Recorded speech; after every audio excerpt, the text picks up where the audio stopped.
Imagine laughing at your best friend's jokes on screen, then never speaking to them again. The golden age of Hollywood wasn't just technicolor dreams and glittering premieres. It was a pressure cooker of ambition, jealousy, and backstage bombshells that obliterated once unbreakable bonds. Behind the curtain of camaraderie, stars stabbed confidants in the back, stole lovers, and weaponized secrets, all while smiling for the cameras. These weren't just feuds. They were nuclear-level betrayals that turned soulmates into strangers. Here's how Tinseltown's brightest friendships imploded, forever. Dean Martin and Jerry Lewis. Under the bright lights of post-war America, Dean Martin and Jerry Lewis transformed nightclub stages into launching pads for a comedy empire that dominated both radio and the silver screen. From their first meeting at Atlantic City's 500 Club in 1946 to the release of their debut film, My Friend Irma, in 1949, the duo churned out 16 feature films and countless radio broadcasts, grossing upwards of $100 million at the box office by the mid-50s. Their brand of high-energy slapstick, Martin's laconic cool counterpoint to Lewis's frenetic antics, became the template for comedy teams to follow. Behind the curtain, however, tensions simmered. By 1953, each was commanding salaries in the neighborhood of $25,000 per week on television's Colgate Comedy Hour, yet creative control remained firmly in Lewis's hands. Scripts were bent to showcase his rubber-limbed pratfalls. Martin's smooth vocals and deadpan delivery risked becoming mere interludes between gags. When Lewis insisted on rewriting entire sequences for the 1955 musical comedy Living It Up, Martin bristled at the imbalance. The rupture came on July 25, 1956, when Lewis issued a terse press release announcing that Jerry Lewis is no longer working with Dean Martin. Martin learned of the split not from his partner, but from newspaper headlines. Industry insiders still recall the stunned silence at Paramount. Two icons had evaporated overnight. The fallout was immediate. Martin embarked on a solo singing career, scoring chart-topping hits like That's Amore, while Lewis built a television empire with The Jerry Lewis Show and later turned director with The Nutty Professor. For 2 decades, the pair maintained radio silence. Occasional invitations to reunite, most notably Lewis's 1976 Friars Club roast, ended with polite applause rather than genuine reconciliation. When they finally shared a stage on May 19, 1976, it was for a telethon fundraiser, and the on-camera banter felt rehearsed rather than spontaneous. Martin's trademark chuckle remained, but the easy chemistry of their heyday was gone. By the time Lewis publicly acknowledged Martin's death in 1995, the world remembered a partnership as explosive as it was ephemeral, an act that defined an era but could not survive its own success.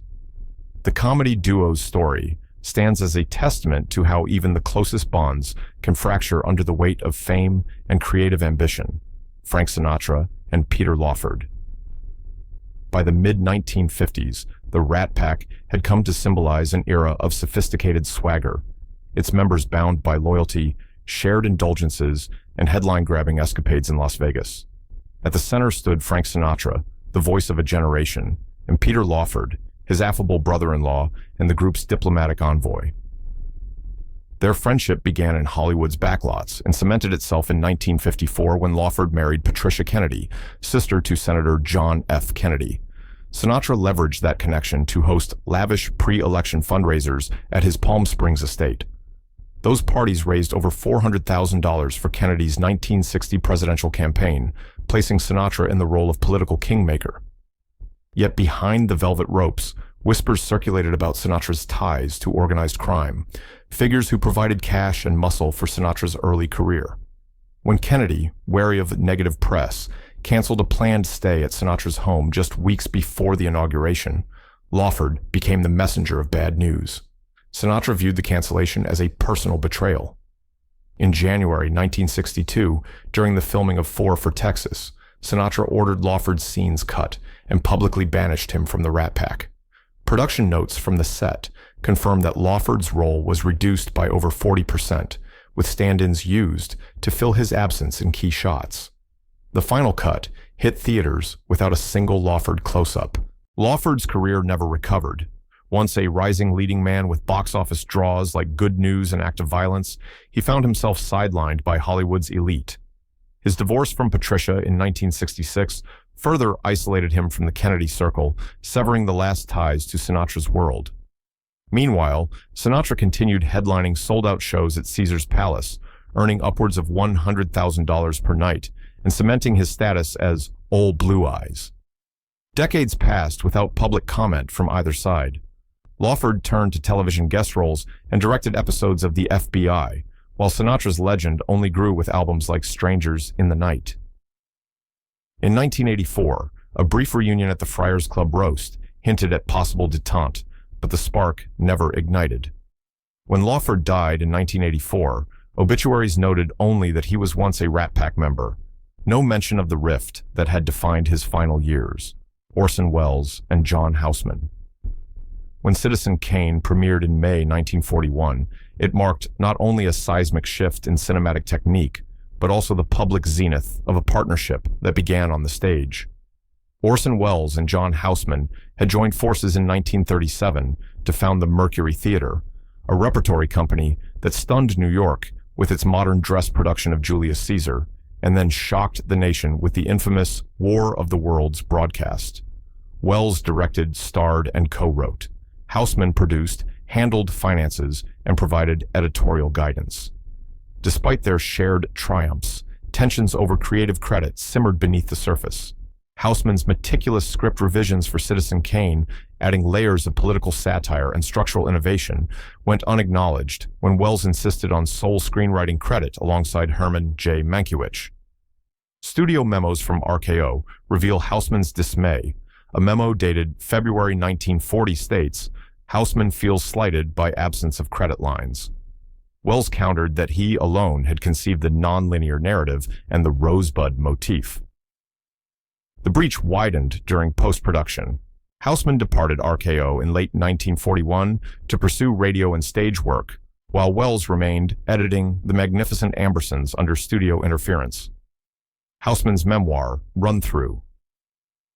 A memoir, published in 1972, recounts bitter jabs at Welles's ego and describes their final meeting as a farewell that never was. Welles's own diary entries from 1942, uncovered in the University of Michigan archives, lament Houseman's inability to see the bigger picture. They never collaborated again. Houseman went on to co-found the drama division at CBS and later won an Academy Award for producing The Paper Chase in 1973. Welles, meanwhile, struggled to finance his own projects, oscillating between theatrical triumphs and box office flops. Neither extended an olive branch. Biographers note a mutual avoidance that lasted until Houseman's death in 1988. Elizabeth Taylor and Debbie Reynolds. In the golden haze of 1950s, Hollywood, Elizabeth Taylor and Debbie Reynolds shone as embodiments of screen siren glamour and wholesome girl-next-door appeal. Their friendship ignited on the set of Three Little Words in 1950, where Taylor's violet eyes and Reynolds' radiant smile played off one another in a musical tribute to Broadway songwriters.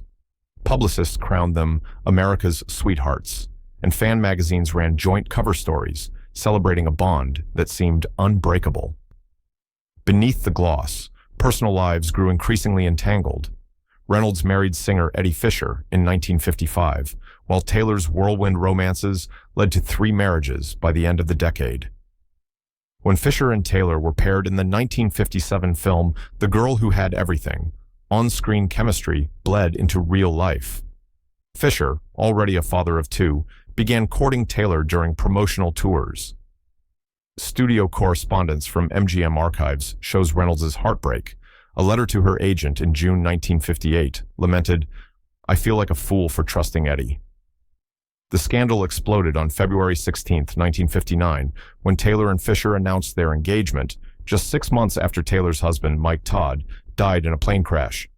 The public reacted with shock and moral outrage. Fan letters flooded MGM demanding explanations, and Reynolds faced threats from jilted admirers. Fisher's career suffered. His records and television appearances dwindled as sponsors distanced themselves. Taylor and Reynolds did not speak for nearly 5 decades. Occasional interviews found Taylor expressing regret over the timing, while Reynolds maintained a dignified silence. It wasn't until a chance encounter at a Hollywood charity gala in 2001 that the two women tentatively shook hands. Though they never recaptured their former closeness, both later acknowledged the complexity of love and loyalty in an industry where personal and professional worlds collide. Judy Garland and Mickey Rooney.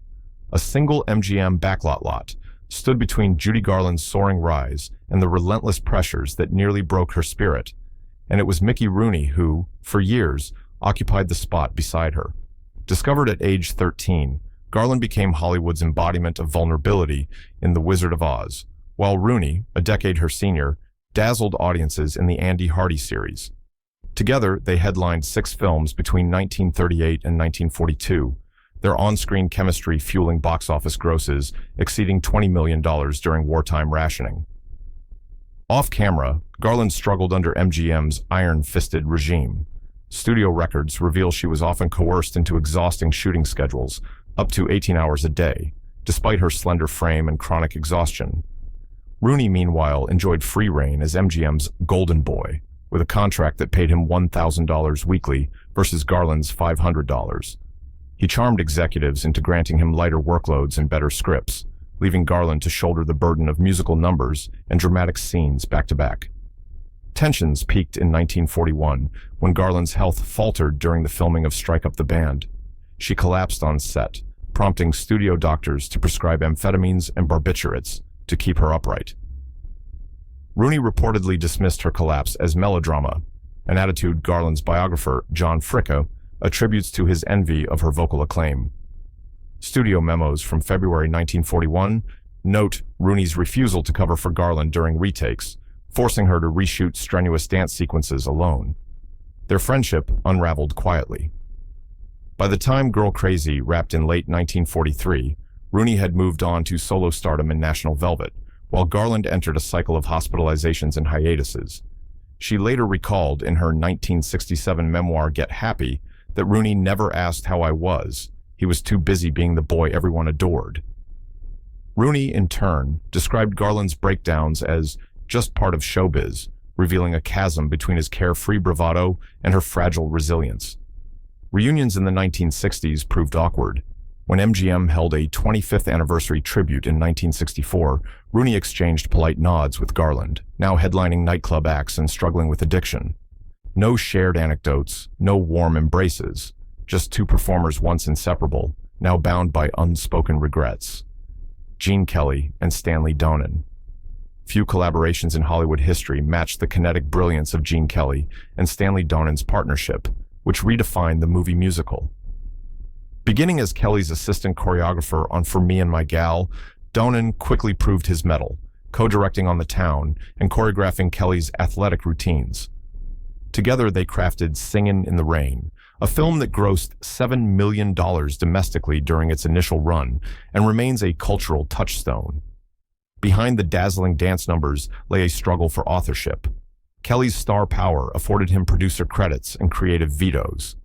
Donan, only 27 when On the Town premiered, found himself marginalized despite co-directing duties. Studio documents from MGM's archives show Donan lobbying for equal billing on It's Always Fair Weather, a musical that underperformed with $4 million in box office receipts. Kelly, feeling threatened, insisted on sole director credit, relegating Donan to associate director status. Production diaries detail escalating tensions. Donan's innovative camera movements clashed with Kelly's insistence on traditional setups. During a rain-soaked rehearsal for Fairweather's title song, Donan proposed a continuous tracking shot. Kelly vetoed it, citing union rules. Donan's frustration mounted when Kelly refused to credit his story contributions, prompting Donan to walk off set for 48 hours in June 1954. After Fairweather wrapped, Donan departed MGM to co-direct Seven Brides for Seven Brothers in 1954 at Columbia, which grossed $12 million and earned an Academy Award nomination for Best Scoring. Kelly remained at MGM, starring in Brigadoon and later directing Invitation to the Dance. Their professional split became permanent. They exchanged no correspondence, and Donan later described their partnership as a marriage that never learned to compromise. When Singin' in the Rain was re-released in 1970, Kelly and Donan made no joint appearances. Kelly's 1985 autobiography omits any mention of Donan's role beyond choreography. Donan, in interviews for the 2002 documentary Broadway to Hollywood, spoke of Kelly's unyielding ego, but stopped short of personal recriminations. Clark Gable and Spencer Tracy. Two of Hollywood's greatest leading men found camaraderie both on screen and off. Clark Gable, the king of Hollywood, and Spencer Tracy, the actor's actor whose gravitas anchored films from Captain's Courageous in 1937 to Guess Who's Coming to Dinner in 1967.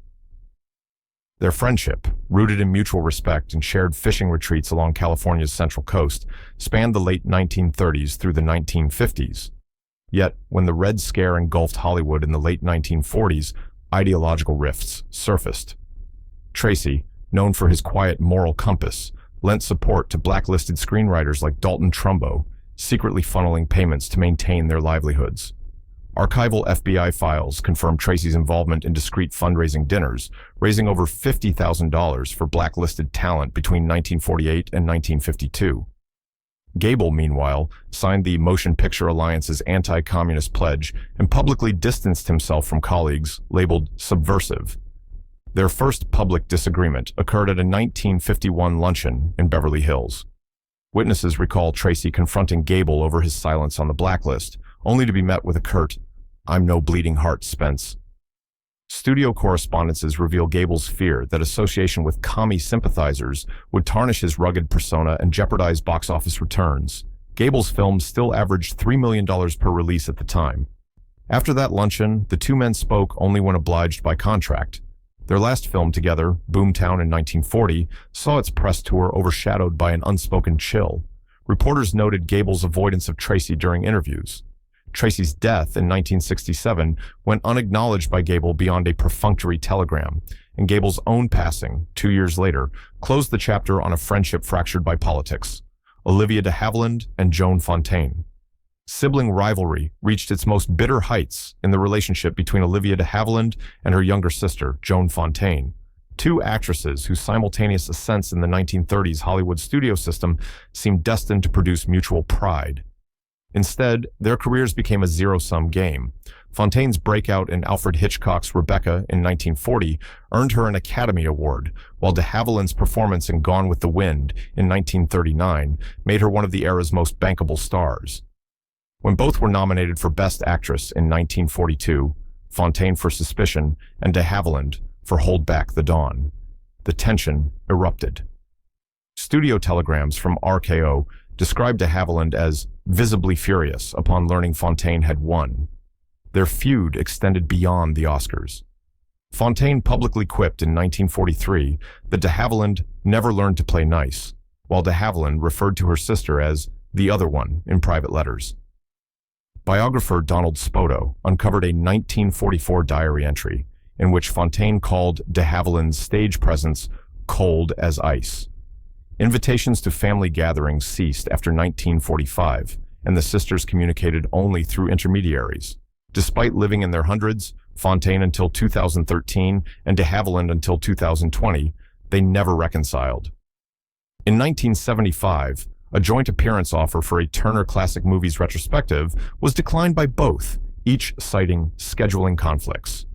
Fontaine's 1978 memoir, No Bed of Roses, makes no mention of de Havilland, while de Havilland's autobiography, Every Frenchman Has One, devotes a single dismissive paragraph to Fontaine's career, Betty Davis and Joan Crawford. Long before Whatever Happened to Baby Jane cemented their enmity, Betty Davis and Joan Crawford circled each other in Hollywood's orbit like wary prize-fighters. Davis, a two-time Academy Award winner by 1945, was known for her fearless portrayals of flawed women, while Crawford had risen from silent-era ingenue to MGM's highest-paid star by the early 1950s. Their clash erupted on the set of The Star, where Davis allegedly refused to speak to Crawford between takes, a Cold War chronicled in on-set memos filed with Warner Brothers. By 1962, the tension reached a fever pitch. Producer Robert Aldrich cast both actresses in Baby Jane, banking on their rivalry to fuel box office buzz. Davis negotiated a $100,000 salary plus 10% of the gross. Crawford secured $70,000 with no back-end points. Box office receipts validated the gamble, with domestic earnings surpassing $9 million in its first year. Yet off-screen, the pair traded barbs. Crew members recall Crawford slipping caustic notes into Davis's dressing room mirror. "Watch that face, Bet. It might crack." Davis retaliated by arranging for wardrobe mishaps, ensuring Crawford's costumes arrived ill-fitting for key publicity shots. At the film's Los Angeles premiere on September 21, 1962, they shared a red carpet moment immortalized in gossip columns. Davis, draped in black velvet, refused to look at Crawford, who stood poised in ivory satin. Paparazzi snapped dozens of photos, each capturing their icy distance. Crawford later claimed in her 1973 memoir, My Way of Life, that Davis wanted to break my spirit, while Davis's biographer Whitney Stein cites a private letter in which Davis described Crawford as a slippery viper in silk. The feud extended beyond Baby Jane. When Crawford launched her television series The Secret Storm in 1964, Davis publicly dismissed the medium as a poor substitute for true acting. Crawford responded by attending Davis's Broadway premiere of The World of Carl Sandburg, then refusing to applaud. Their mutual snubs became Hollywood legend, repeated in interviews, gossip columns, and later in countless retrospectives on Golden Age scandals.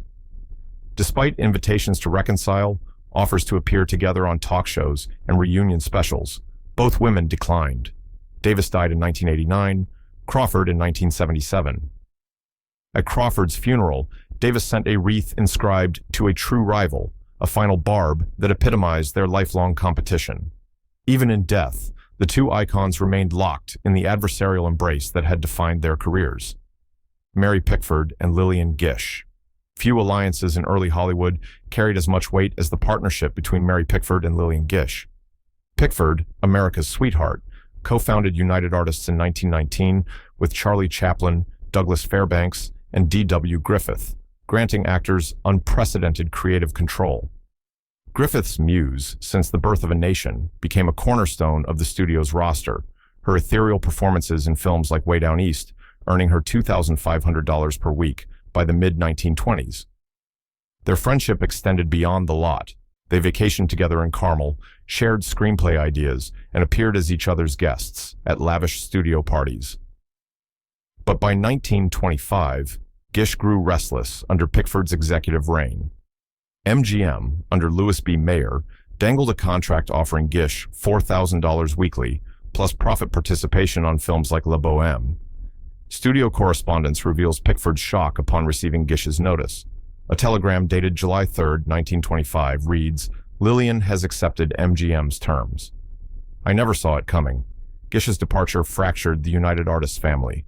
Pikford's response was swift and public. She removed Gish from the studio payroll, ceased all promotional support for her films, and instructed United Artists' publicity department to ignore Gish's screen premieres.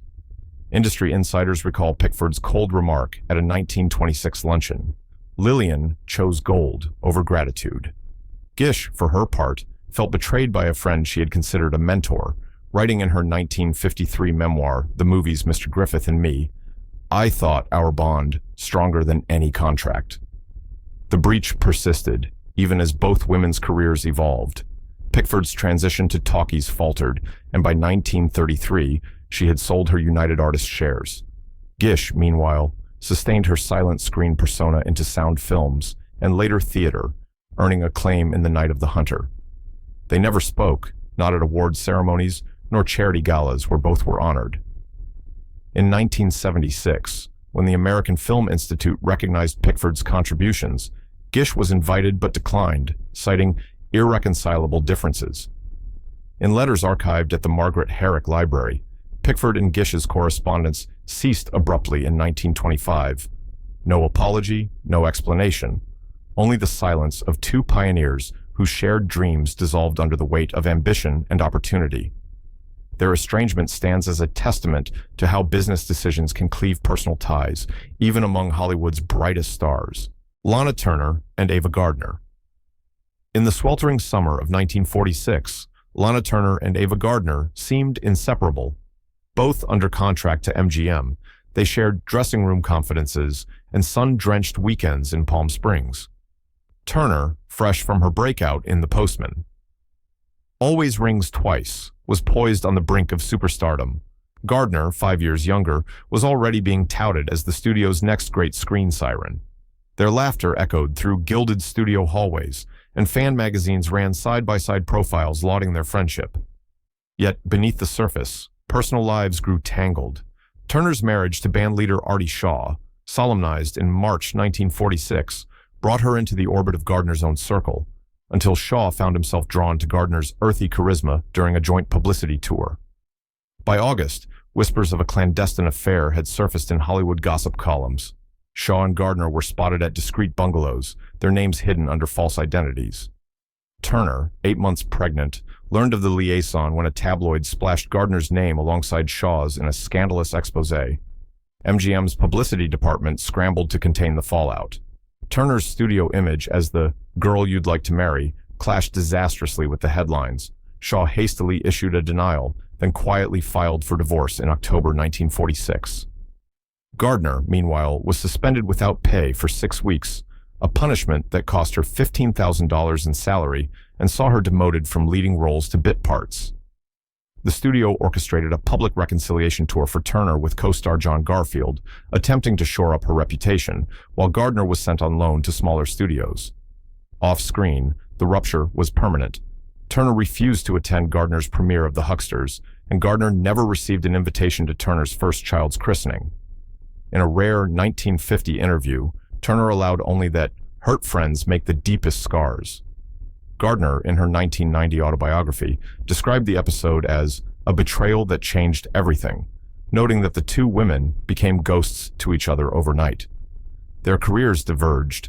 Turner went on to star in Peyton Place and earn an Academy Award nomination for Imitation of Life, while Gardner found acclaim in The Killers and later in Mogambo, winning her own Oscar nod.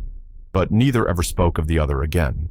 Their fractured bond remains one of Golden Age Hollywood's most poignant reminders that even the brightest friendships can collapse under the weight of desire and ambition. Rita Hayworth and Orson Welles. On the rainy London set of The Lady from Shanghai in 1946, Rita Hayworth and Orson Welles forged a creative and romantic partnership that seemed destined to rewrite Hollywood's rulebook. Hworth, the love goddess, had just dazzled audiences in Gilda, commanding salaries of $150,000 per film. Welles, still basking in the acclaim of Citizen Kane, arrived to direct, star, and co-write, his ambitions as towering as the rain-slicked docks that formed the film's climax. As production progressed, Welles grew consumed by a parallel project, a passion-driven adaptation of Othello. To fund his Shakespearean vision, he brokered a deal, selling the U.S. distribution rights to Lady from Shanghai for just $175,000, far below its projected $1 million value. Hworth, unaware of the bargain, returned to Los Angeles expecting triumphant premieres, only to find distributors balking at a film they perceived as a box office risk. The result, Lady from Shanghai opened to tepid reviews and grossed barely $500,000 domestically. The financial shortfall battered Hworth's standing at Columbia Pictures. Once the studio's top earner, her salary had peaked at $200,000 by 1947, she now found herself negotiating for supporting roles and struggling to regain her star billing. Welles, meanwhile, poured his personal fortune into Othello, ultimately completing the film in Europe, but never recouping his investment. Their marriage dissolved in 1948 amid acrimony. Hworth later reflected that, "I gave everything to that man, only to see my career collateral damage." Their fallout reverberated through Hollywood. Studio executives cited Lady from Shanghai's underperformance as justification for sidelining Hworth in favor of younger talents like Ava Gardner. Welles, once a prodigy, became notorious for his erratic funding and incomplete projects. Decades later, biographers would note that their brief union produced two masterpieces, one revered, one maligned, but left two brilliant careers forever altered: Harold Lloyd and Hal Roach. In the silent era frenzy of the 1910s and 1920s, comedian Harold Lloyd and producer Hal Roach formed a partnership that defined physical comedy. Their first short film, Over the Fence in 1917, introduced Lloyd's everyman persona and Roach's knack for production efficiency. Over the next decade, they released over 152 reel comedies, with Lloyd's daredevil antics, climbing skyscrapers and swinging from clock faces, drawing audiences that propelled Roach Studios to annual revenues exceeding $2 million by 1925. Behind the laughter, however, financial tensions brewed. Lloyd, who by the late 1920s earned $150,000 per feature, began pressing for profit participation that reflected his box office draw. Roach, mindful of mounting overheads in the looming Great Depression, resisted, citing studio payrolls that had swelled to 200 employees. Lloyd's letters to his agent revealed growing frustration. "I carry these pictures on my back. I deserve more than a fixed fee," he wrote in June 1930. The rupture came in October 1930, when Lloyd announced he would form Harold Lloyd Productions, leaving Roach Studios without its marquee star. Their parting was abrupt. Roach filed a breach of contract suit, alleging Lloyd had violated an exclusivity clause. The lawsuit was settled out of court, but the damage was done. Lloyd's new company produced Welcome Danger and Feet First, with moderate success, yet lacked Roach's distribution muscle. Roach Studios, deprived of its top draw, shifted focus to ensemble comedies and the emerging talents of Laurel and Hardy. Despite occasional overtures, Roach invited Lloyd to reprise his role in a cameo for Hollywood Party. Lloyd declined. They never collaborated again. In later years, Lloyd acknowledged Roach's mentorship, but lamented that money drove a wedge where friendship once stood. Roach, in interviews before his death in 1992, spoke fondly of Lloyd's genius, but admitted that pride and pennies ended a beautiful partnership, Elia Kazan and Marlon Brando. When Elia Kazan directed Marlon Brando in A Streetcar Named Desire in 1951, the collision of Kazan's uncompromising vision and Brando's raw magnetism reshaped American acting. Brando's portrayal of Stanley Kowalski earned him an Academy Award nomination and ignited a career that would span 5 decades. Behind the acclaim, a deep personal bond formed. Kazan mentored Brando, and Brando trusted Kazan's guidance implicitly. That trust shattered in 1952 amid the McCarthy-era purges. Kazan, subpoenaed by the House Un-American Activities Committee, named 8 colleagues as communist sympathizers, including former actors' studio associates. Brando, under studio pressure to prove his patriotism, watched Kazan's testimony broadcast live on national television. He later confided in friends that when Elia spoke those names, he spoke my trust away. Their professional split was swift. Brando refused to work with Kazan again, declining the director's offer to cast him in On the Waterfront, a film that earned Kazan his second Oscar and featured a lead role originally intended for Brando. Brando's career, meanwhile, soared with The Wild One and The Godfather, but he never forgot the perceived betrayal. In a 1976 interview, he described Kazan as a man who traded his friends for political favor. Kazan, for his part, defended his actions as necessary to protect his family and career. In his 1988 memoir, A Life, he wrote that naming names haunted me every day, yet he never extended an apology to Brando. When Kazan received an honorary Oscar in 1999, Brando declined to attend the ceremony. Walt Disney and Ub Iwerks. Long before Mickey Mouse's silhouette became a global icon, Walt Disney and Ub Iwerks were 2 young animators in Kansas City, sketching flipbooks by lamplight. Their collaboration birthed Plane Crazy and the watershed Steamboat Willie, with Iwerks animating over 90% of Mickey's early movements. The success of these shorts transformed Disney's fledgling Laugh-O-Gram studio into the Hollywood juggernaut now known as the Walt Disney Company. Despite this, Iwerks remained on a fixed salary of $75 weekly, while Disney's compensation surged alongside the studio's fortunes. By 1930, when Mickey merchandise alone generated $500,000 annually, Iwerks had yet to see a bonus or credit beyond additional animator. Tensions culminated when Disney declined Iwerks' request for co-founder status and profit participation. Hurt and undervalued, Iwerks departed in December 1930 to establish Iwerks Studio with financial backing from Pat Powers. Iwerks Studio produced notable Technicolor shorts and special effects work, yet lacked Disney's distribution channels. By 1936, the studio folded, and Iwerks returned to Disney, this time as a salaried special effects artist. Though the 2 men collaborated on innovations like the multiplane camera, their personal friendship never recovered. Iwerks later reflected that, We never spoke of those early days again, while Disney's private letters omit any mention of Iwerks beyond technical memos. Ub Iwerks died in 1971, Walt Disney in 1966. Their intertwined legacies endure in every frame of animated film, yet the silence between them serves as a reminder that creative partnerships can founder when recognition and reward fall out of balance. But which betrayal do you think was the most devastating? Cast your vote in the comments, and let us know if you'd survive in a world where loyalty came with a price tag and the check was always cashed.